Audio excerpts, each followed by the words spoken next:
Bem-vindos ao Historizando. O assunto de hoje, também pedido por vocês aqui nos comentários, é a América Espanhola, complementando então as questões de colonização da América, já que temos uma playlist especial só para colonização brasileira. Nós temos um vídeo de América Inglesa e hoje falando da América Espanhola. Para começar, a gente precisa então citar os povos chamados de pré-colombianos, os povos então que vieram antes do Colombo chegar à América, que são os maias, os incas e os astecas. Como há uma complexidade muito grande desses povos indígenas, eu prefiro fazer para vocês um vídeo especial sobre isso. Então, em breve, aqui no canal, eu vou fazer um vídeo só sobre os pré-colombianos. E aí eu posso dizer com mais detalhes de toda a complexidade desses indígenas. Mas é claro que a gente vai citar nesse vídeo também, já que eles fizeram parte dessa história. A princípio, na colonização espanhola, nós temos as capitulações, que são direitos cedidos a particulares para explorarem a terra. Mas é claro que com relação aos minerais, aos metais preciosos, a coroa tinha o monopólio. Também se cobrava impostos e caso esses particulares tivessem destaque, eles receberiam um título de adelantado. Inclusive, Cristóvão Colombo foi o primeiro adelantado, então, da colonização espanhola. Outros colonizadores que receberam esse título foram Hernán Cortés, que conquistou a região dominada por astecas anteriormente, e o Francisco Pizarro, que também conquistou uma região que anteriormente era dominada por incas.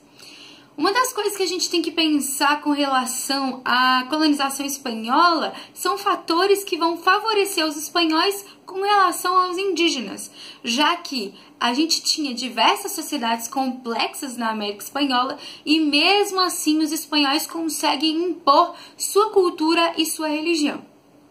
Um dos principais fatores é a superioridade bélica, já que os espanhóis tinham mais tecnologia de armamento. Tem também a cavalaria, já que os espanhóis trouxeram os cavalos para a América Espanhola, inclusive espantando muitos indígenas, já que não se conhecia esse animal aqui, fazendo com que eles até mesmo ligassem a questões de deuses, a questões divinas, a questões míticas, como por exemplo o caso do Hernán Cortés, que chega então na região dos astecas e eles acreditam que ele é um deus. Afinal de contas, a figura do cavalo, juntamente com a figura do homem, eles acreditavam que era uma só.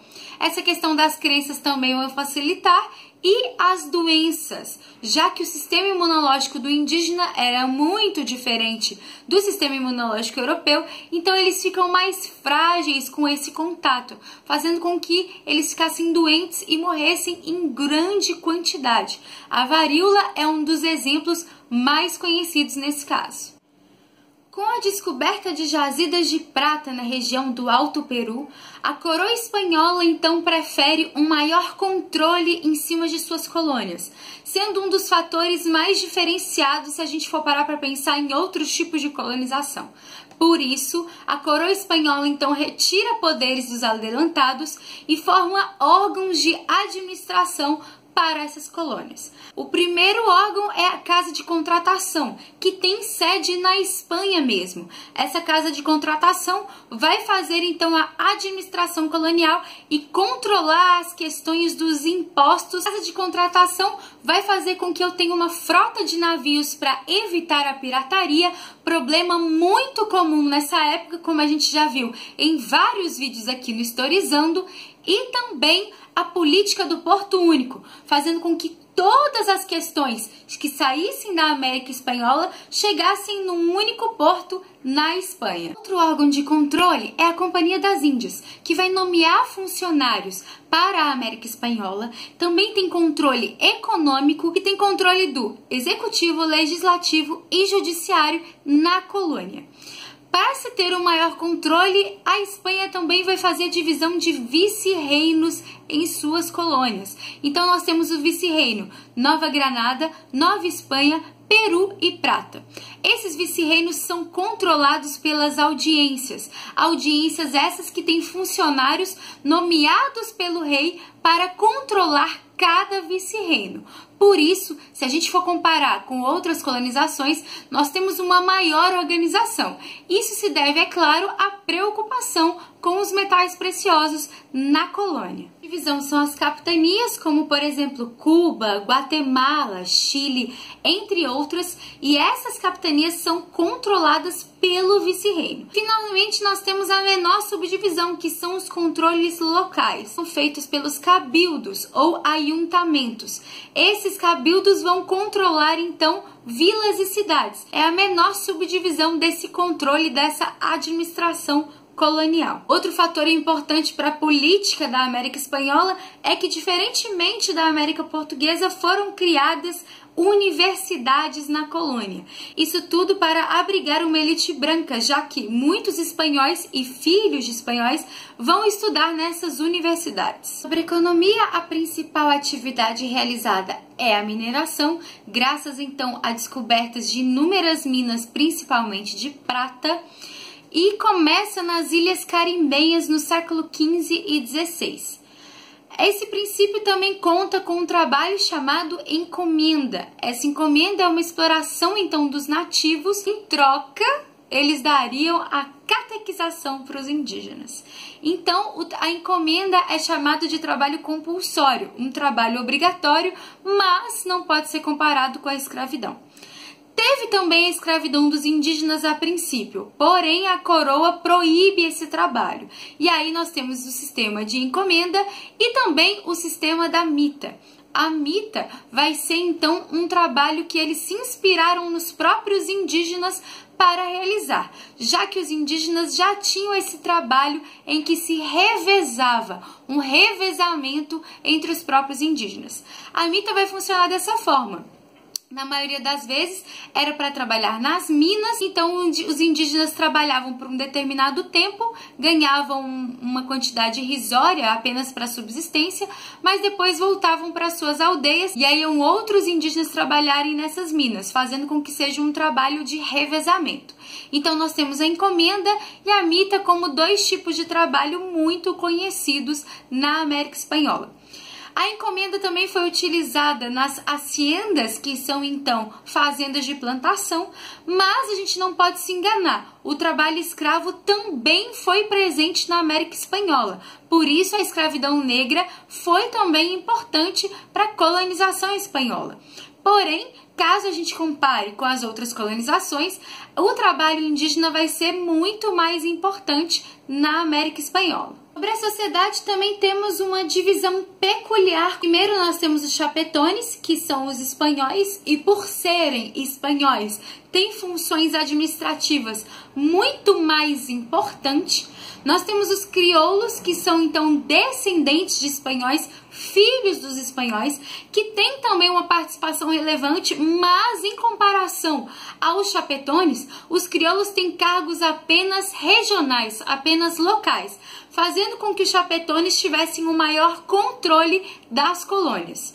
Temos os mestiços, que são trabalhadores livres, e lembrando que a coroa espanhola fez de tudo para evitar a miscigenação, mas é claro que ela acaba sendo inevitável.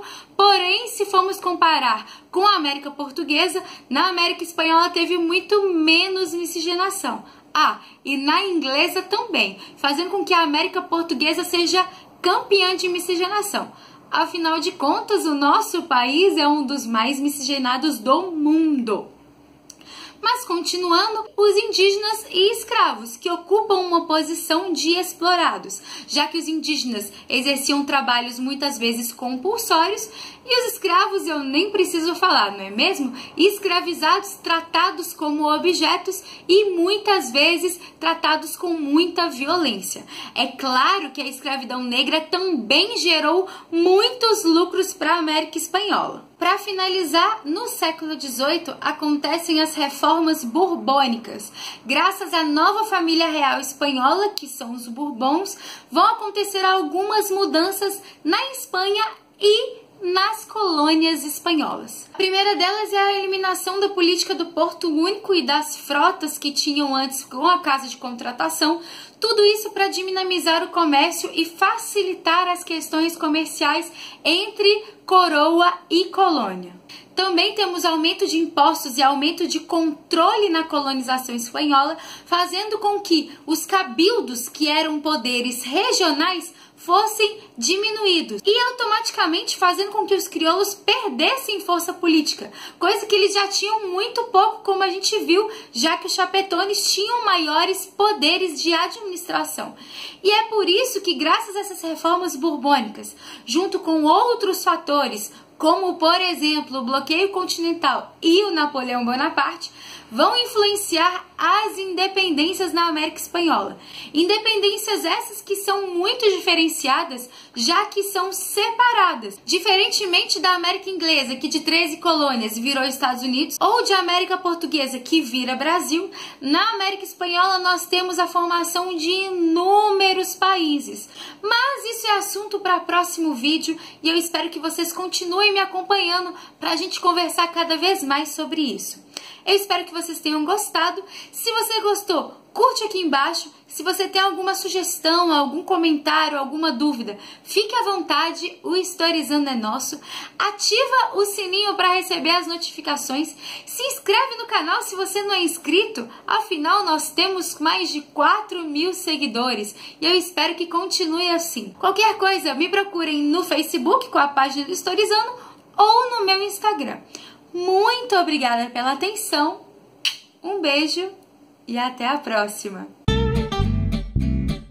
Diferentemente da América Inglesa, que 13 colônias virou Brasil, e que a América Portuguesa virou descrição.